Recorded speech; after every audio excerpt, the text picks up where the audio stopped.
All right, get ready, because today we're going deep, really deep into something that might just totally change how you see the universe. Pantheism. You ever get that feeling that, like, there's something huge connecting Look, everything? maybe, just maybe, it's all well divine. Exactly. You're describing like the essence of pantheism, the idea that God isn't off somewhere else, but is actually like the cosmos itself. And it's not some weird fringe idea either. So where are we gigging with this? Well, for this deep dive, we're going right to the source. The Stanford Encyclopedia of Philosophy's entry on pantheism. So it's legit. Oh yeah, it's thorough, really nuanced, and packed with all sorts of history and different takes on this idea. Okay, so if the universe is God, does that mean like we're all just little bits of God running around? Is that tree over there part of God? What about your coffee cup? Right. What about it? Those are the questions, right? And we'll definitely get into how different thinkers have interpreted this whole God and nature being one thing. But first, like, why should anyone even care about pantheism? Yeah, good point. Does it actually change anything about how we live? Think about it. What if that feeling you get when you look up at a starry sky, that whoa feeling, It's pretty amazing. what if that's not just some random emotion, but like a glimpse into how reality actually is? Pantheism really makes us rethink our whole relationship with the universe. And maybe even what we think of as sacred. Exactly. Okay, I'm starting to get why this is a big deal. So how do people even get to this idea that the universe is God? Is it like just a feeling, or are there like real arguments for it? Oh, there are arguments, definitely. They kind of fall into two categories, arguments from below and arguments from above. Okay, so from below, arguments are about personal experience. Right, like that feeling of awe we were talking about, that can be an argument from below. Imagine you're out in nature and you feel this profound sense of connection, like with everything. Yeah, I get that. For some people, that feeling is so powerful, so moving, that it points to something way bigger than themselves, something, divine woven into the world itself. Okay, I can see that. But what about these arguments from above? Are we talking like equations and scientific proofs? Not quite, though they can get pretty heady. Arguments from above usually start with traditional theological ideas, but kind of push them to like their logical extremes. Okay, like what? Well, take God's omnipresence, for example. That God's everywhere. Right, but if God is truly everywhere, does that really leave any room for God to be separate from the universe? I'm not sure I follow. It's like saying the ocean is everywhere inside a water drop. Okay. At that point, isn't the water drop, like, basically part of the ocean? Yeah. It's hard to imagine them as separate. Exactly. And then there's the whole idea of God constantly creating the universe. If that's happening, how much independence does the universe really have? Does it even make sense to talk about them as separate? It's like the universe is a movie and God is the projector. Perfect analogy. And that leads to this really wild concept called occasionalism. It basically says that every little thing that happens, every action, ultimately comes from God. Whoa, so even me reaching for my coffee cup. Even that, according to occasionalism, it's really God making it happen. Okay, now we're getting into some deep stuff. What about free will then? Does that even exist if this is true? That is a huge question, and we'll definitely circle back to that. But for now, let's stick with these arguments from above. The Stanford Encyclopedia also talks about God's omniscience. God knowing everything. Exactly, but think about this.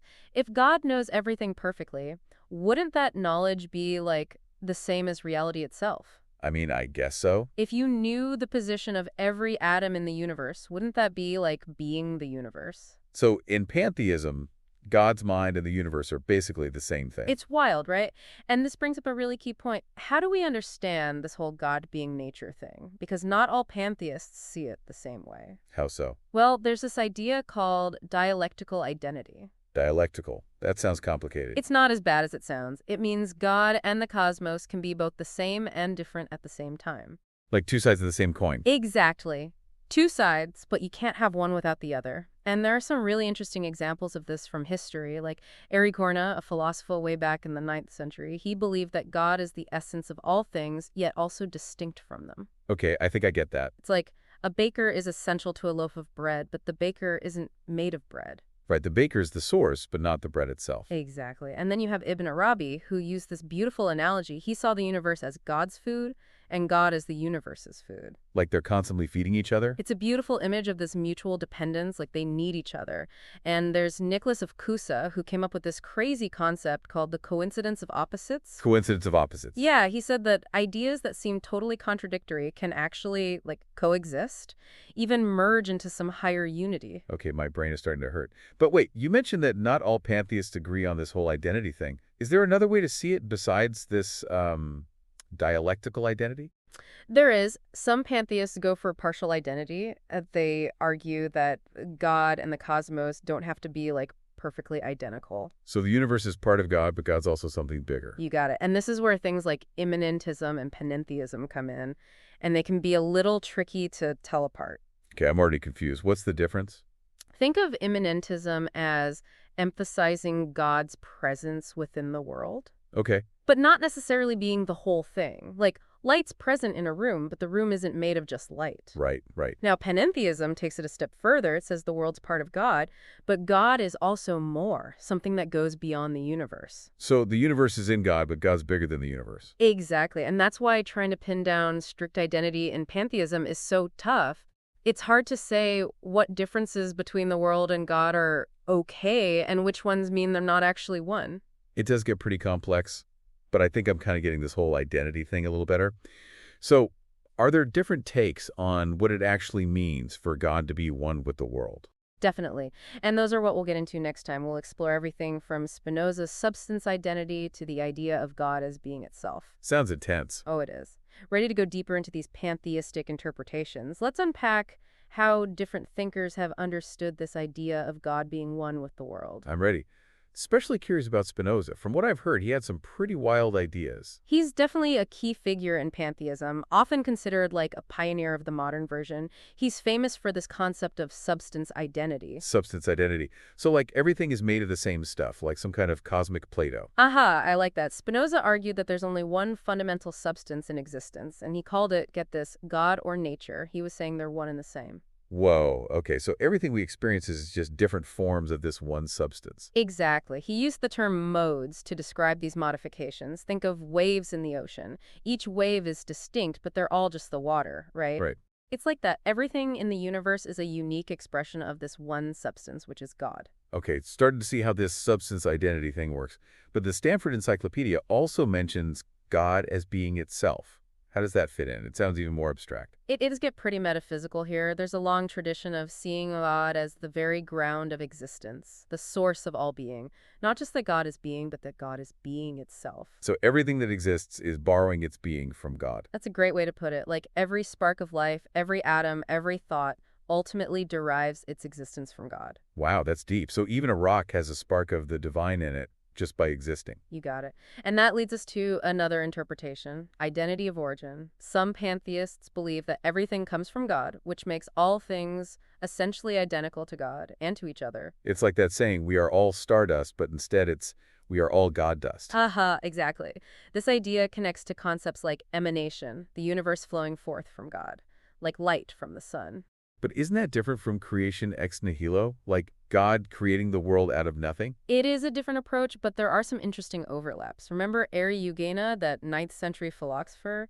He believed that creation ex nihilo actually was compatible with emanation. How does that even work? Well, he argued that God, being the ultimate source of being, is also the nothingness from which everything arises. Whoa, okay, that's next level thinking. Right? And then you have Spinoza again with his distinction between natura naturans and natura naturata. Oh, more Latin. What's the Spark Notes version of this thing? It's actually pretty simple. Natura naturans is nature as the active creative force, and natura naturata is nature as the created passive effect. So God is both the artist and the artwork. Exactly. But we've got one more interpretation to cover, teleological identity. This one gets a bit more cosmic. Teleological. Does that have something to do with purpose?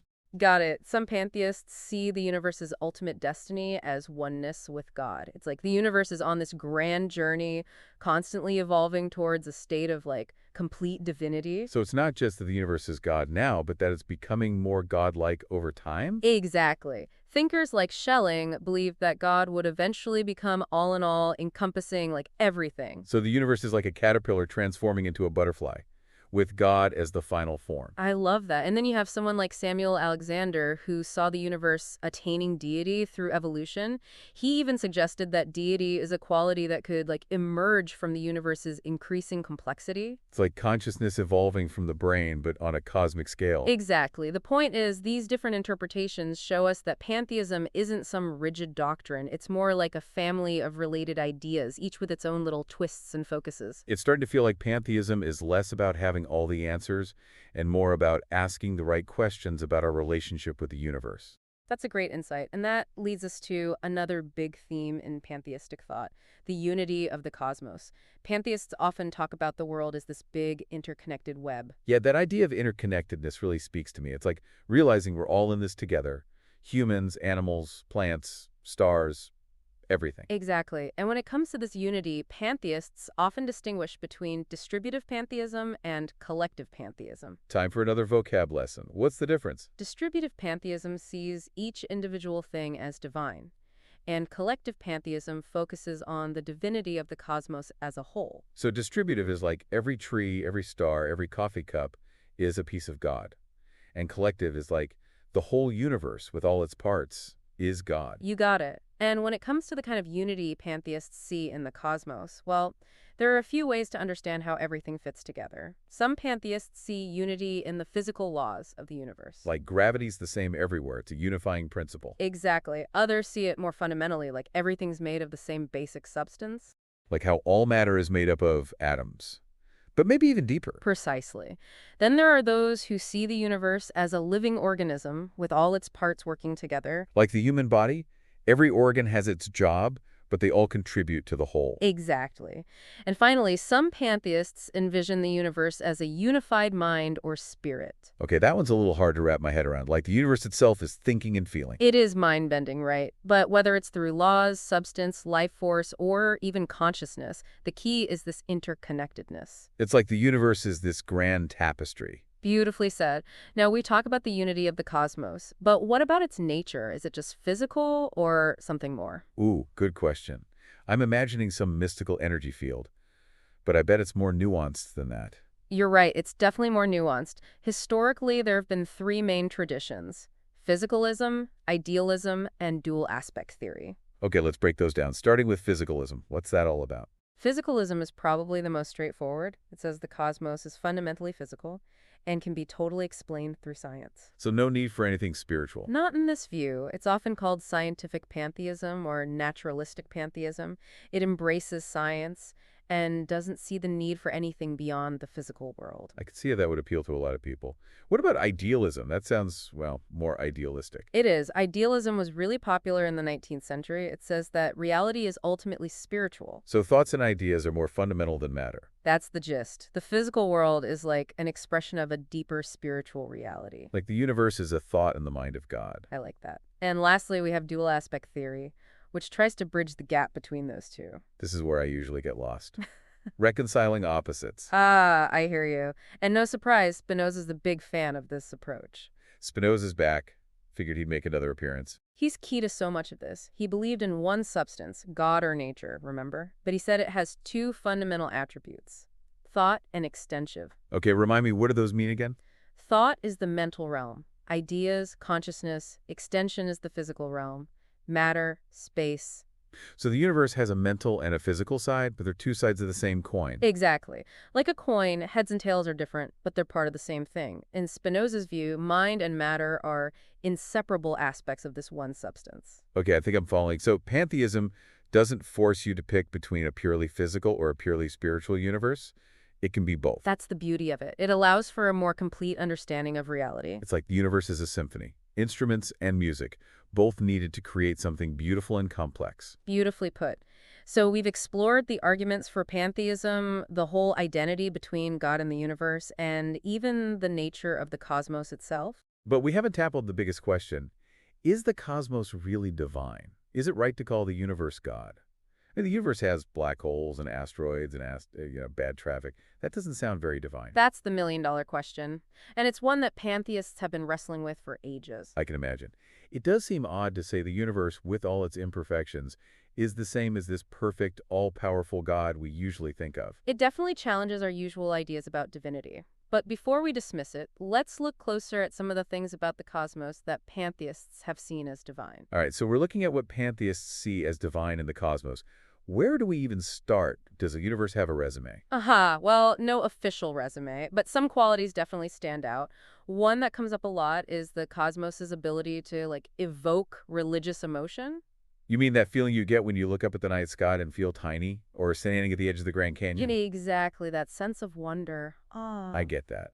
like encountering something huge and mysterious that's bigger than anything we can understand. Yeah, nature can make you feel pretty small, but in a good way, like you're part of something much bigger. That's it. Those feelings are often associated with the divine. For pantheists, those moments in nature are like a direct encounter with the sacred. So it's not about worshiping some being up in the clouds, but about finding the sacred in the universe itself. Exactly. And that sense of connection to something bigger than ourselves leads to another characteristic, the cosmos as our place in the universe. You mean like realizing we're part of this huge cosmic story? Exactly. Pantheism gives you this feeling of belonging, of being at home in the universe. Like you're not just some random speck of dust, but an actual part of this vast interconnected whole. It's like, realizing you're part of this huge family with a long history. Except it's a cosmic family. Right. And that can be really comforting, especially in a world that can feel so chaotic and meaningless. It gives you perspective, Instead of feeling lost, you see yourself as part of something that's been around forever. And speaking of forever, the Stanford Encyclopedia also mentions infinity, eternity, and necessity as potential divine qualities. Okay, those are some big words. Can you break those down? Sure. Infinity means the universe is boundless, no limits. Eternity means it's always existed and always will. And necessity means its existence isn't some accident, but essential to reality itself. So it's like the universe is the ultimate reality. That does sound pretty divine. Now, not all pantheists agree on those, especially those who are more like scientifically minded. But for those who do, these things reflect the divine nature of the universe. It's like the closest thing we have to the absolute, right? The source of everything. You're getting it. But there's another characteristic, a bit paradoxical, the ineffability of the cosmos. Ineffability. Does that mean it's like super awesome? Haha. Well, it can be, but ineffability means it's beyond our ability to totally understand or describe. It's too big, too complex for our human minds to fully grasp. So it's like trying to explain what love feels like to someone who's never been in love. You just can't fully capture it. Perfect analogy. And for some pantheists, that's a sign of its divine nature. We're dealing with something beyond our limited human understanding. It's a mystery. We can explore it, but never fully solve it. Exactly. And that can be a source of both wonder and humility. It reminds us there's always more to learn, more to discover. So we've talked about awe, interconnectedness, the vastness of it all. But what about this? Is the cosmos personal? Does it have a mind of its own? Now there's the big question, and it's one that's divided pantheists throughout history. Some, like Einstein, rejected the idea of a personal God altogether. Wait, Einstein was a pantheist. He was, but for him, God was more of a force, a principle, not a being with feelings. He was amazed by the universe, but didn't believe there was some cosmic consciousness, like, watching over us. So for him, it was more about the laws of physics. Exactly, but others definitely do believe the universe is conscious. They point to things like the interconnectedness of everything, the emergence of consciousness from matter, and the universe's creativity as evidence for a universal mind. So like, the universe is a giant brain. It's an interesting image, right? Thinkers like Gustav Fechner, who developed a form of panpsychism, believe that consciousness is fundamental to all matter. Panpsychism. So like, even rocks and trees have awareness. That's the idea. Mind and matter are inseparable. Consciousness is woven into everything. So yes, even a rock might have a tiny bit of consciousness, according to panpsychism. Okay, I'm going to need some time to process that one. But it is fascinating. What if the universe really does have a mind? What could it be capable of? It definitely opens up some wild possibilities. Now, another question is, can we consider the cosmos inherently good, worthy of worship? That's a tough one. I mean, it's beautiful and amazing, but it can also be pretty brutal. Natural disasters, diseases, those black holes we were talking about. It's a paradox for sure. Pantheists have dealt with this in different ways. Some just extend the value they give to the traditional God to the whole cosmos. So if God is good, and God is the universe, then the universe must be good. That's the thinking. Others focus on the unity and harmony of the cosmos as signs of its inherent value. Like a balanced ecosystem is good because of that harmony. Exactly. And some find value in the fact that nature is our home, our source of life. We should care for nature because it sustains us, right? Right. Of course, some argue that nature has no value in itself. It's just stuff, no inherent meaning. So it's up to us to find meaning in it. That's one way to see it. But even those folks usually agree that nature is something we value deeply and our well-being depends on the health of the planet. So even if we don't worship it, we got to respect it. Now, what about the problem of evil? That seems like a big challenge for pantheism. Definitely. If God is the universe, isn't God responsible for all the bad stuff too? Right. Earthquakes, diseases, annoying telemarketers. It's a tough question. Pantheists have a few ways of approaching this. One, from Spinoza, is to see evil as kind of an illusion, a product of our limited human perspective. So evil is like the absence of good. That's a helpful way to think about it. In this view, from God's perspective, the universe is perfect and harmonious. It's only when we zoom in on our little experiences that we see things as good or bad. Like a tapestry, right? Up close you see flaws, but from far away it's beautiful. Exactly. Another approach from the Stoics is to say the universe's harmony is just beyond our understanding. We're just too small to get it. Right, the universe is huge and complex, and there's a lot we might never understand. Like trying to understand the ocean by looking at one drop of water. Exactly. Now, another concern some people have is that pantheism means everything has the same value. If everything's God, is a rock as valuable as a human? Good question. Pantheists have different takes on this. Some emphasize nature, seeing it as sacred and deserving of respect. So they focus on the interconnectedness of all life. Exactly. Others, like the Stoics and Hegel, put more emphasis on humanity. They see humans as like the peak of evolution. In a way, yes. They say God is most fully manifested in human history and experience. Our development is key to the universe's unfolding. Like we're the universe becoming self-aware. That's a great way to put it. Which brings us to pantheism's ethical implications. Does believing God is the universe lead to any moral principles? Yeah, does it give us any guidance on how to live? One thing it emphasizes is the autonomy of ethical judgment. Autonomy. We decide what's right and wrong for ourselves. Right, there's no external lawgiver in pantheism. So we're each our own moral compass. In a way, yes. Guided by our conscience and our understanding of how interconnected everything is, this doesn't mean anything goes, but that we have to think ethically and consider how our actions affect the whole web of life. Like we're all in this together. Exactly. Another implication is a strong ethic of altruism and compassion. Putting others' needs before our own. Right. Schopenhauer, who is inspired by Eastern thought, argued that pantheism naturally leads to compassion. Because harming someone else is ultimately harming ourselves. Exactly. And this can extend beyond humans to all creatures, even the whole natural world. So pantheism could lead to a deep respect for all life. It can. Now, it's important to remember that pantheism isn't a religion itself. It's more like a philosophical perspective. So you could be a Christian pantheist or a Buddhist pantheist. Exactly. Pantheism doesn't require you to give up your current beliefs. It's more about how you see the world, not a set of rules. It's like a framework for understanding your own relationship with the divine. That's a good way to put it, which leads to the idea of soteriology, or salvation. Salvation, like achieving enlightenment. Yeah. Within pantheism, it can take different forms. Some find meaning through their connection with the cosmos. Finding fulfillment in this life by understanding our place in the grand scheme of things. Exactly. Others focus on humanity's role in the universe's evolution, seeing our growth as key to some greater plan. Like we're all working to create a better universe. That's the idea. And then there's immortality. Lots of pantheists don't believe in personal immortality, but some find a sense of connection with the eternal universe. So not our individual souls surviving, but recognizing we're part of something bigger that continues on. Like a wave disappearing, but the ocean remains. I like that. Well, this deep dive into pantheism has been quite the journey. We've covered so much. It's been a whirlwind, for sure, from ancient philosophers to modern science. And I think the biggest takeaway is that pantheism isn't some one-size-fits-all thing. It's full of different perspectives, all offering unique insights. It really encourages us to see the world in new ways, to appreciate how connected everything is. It's like an invitation to fall in love with the universe. Beautifully put. Which brings us to a final question. If the universe is divine, how does that change how we understand ourselves, our responsibilities, our relationship with everything around us? That is a great question, one that each of us has to answer for ourselves. So, to our listeners, we encourage you to keep exploring pantheism.